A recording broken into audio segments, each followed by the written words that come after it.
Sayyidah Fatimah Al-Zahra wafat 6 bulan setelah baginda Nabi Muhammad SAW.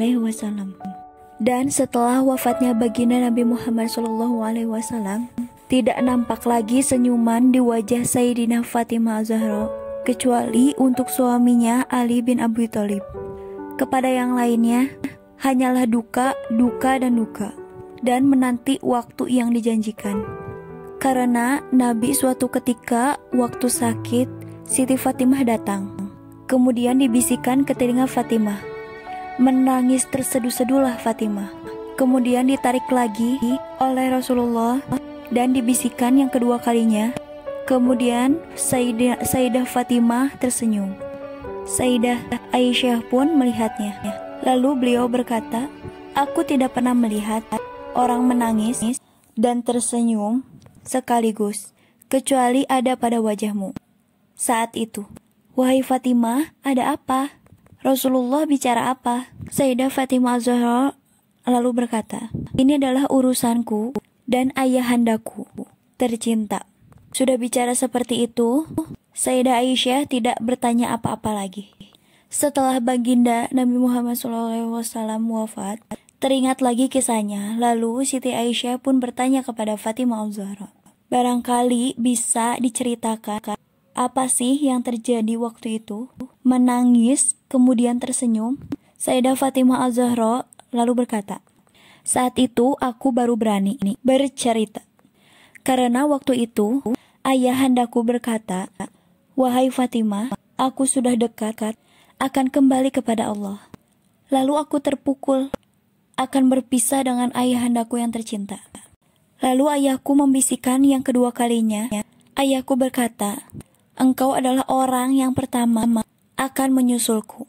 Di manakah tempat baginda Nabi Muhammad SAW? Yaitu di surga yang mulia." Kemudian seketika itu Fatimah tersenyum. "Maka seketika itu susahku hilang karena aku akan segera menyusul ayahandaku yang tercinta. Maka hari ini aku menanti waktu yang telah dijanjikan.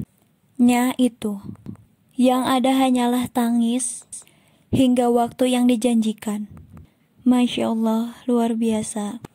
Menanti waktu yang dijanjikan, beliau mengabdi pada suaminya, melayani putra-putra beliau, dan membaca Al-Quran. Dan di rumah tersebut ada wanita yang bernama Asma binti Umaysh. Itu adalah istri Ja'far At-Thayyar yang membantu Sayyidah Fatimah Az-Zahra. Suatu ketika Sayyidah Fatimah Az-Zahra berkata, "Ya Asma binti Umaysh, Hasan Husain sedang sholat di masjid." Asma menjawab, "Ya." "Tolong jaga ya." "Ya," jawab Umaysh. "Aku akan membaca Al-Quran." "Ya, silahkan wahai Sayyidah Fatimah Az-Zahra." Sayyidah Fatimah Az-Zahra sudah biasa membaca Al-Quran. Cuman ada kalimat yang diucapkan yang tidak disadari oleh Asma binti Umaysh. Lalu Sayyidah Fatimah Az-Zahra berkata, "Kalau suaraku sudah tidak ada, itulah waktuku, wahai Asma binti Umaysh."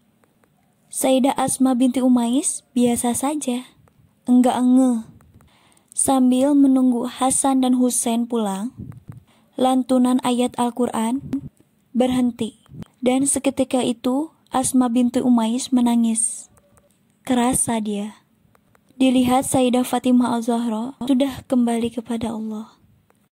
Bingunglah Sayyidah Asma binti Umaysh menyambut dua anak kecil, memberi kabar ibunda beliau yang sangat dicintainya. Kemudian Sayyid Hasan dan Husain datang, melihat Asma binti Umaysh menangis, menitikan air matanya. Hasan dan Husain pun paham, beliau masih kecil tapi sudah dewasa. Lalu berkata, "Apa yang terjadi dengan bundaku, wahai Asma?" Asma pun menjawab, "Itulah yang dinantikan oleh ibundamu." Kemudian mendekatlah Hasan Husain dan langsung memeluk ibunya yang sudah tidak bernyawa lagi. Menyusul ayahanda beliau Nabi Muhammad Shallallahu Alaihi Wasallam.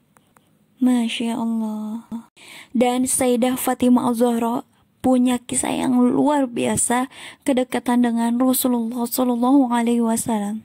Beliau membantu perjuangan ayahanda yang tercinta seperti persiapan perang, menghibur di kala resah, merawat dan mencintai beliau.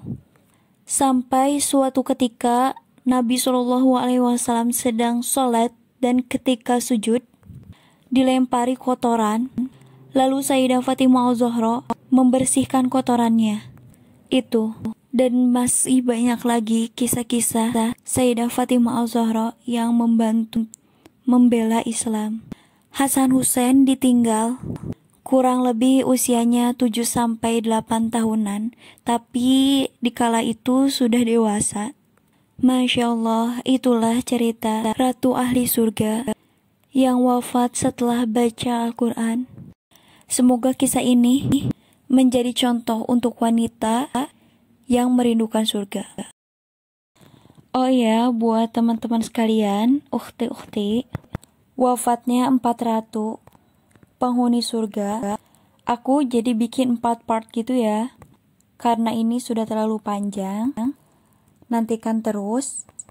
Jangan lupa untuk like, comment, and subscribe-nya ya. Assalamualaikum. Oh ya, kalau kalian mau aku bercerita tentang apapun itu yang kalian inginkan, kalian langsung aja komen di bawah ini mau diceritain tentang apa.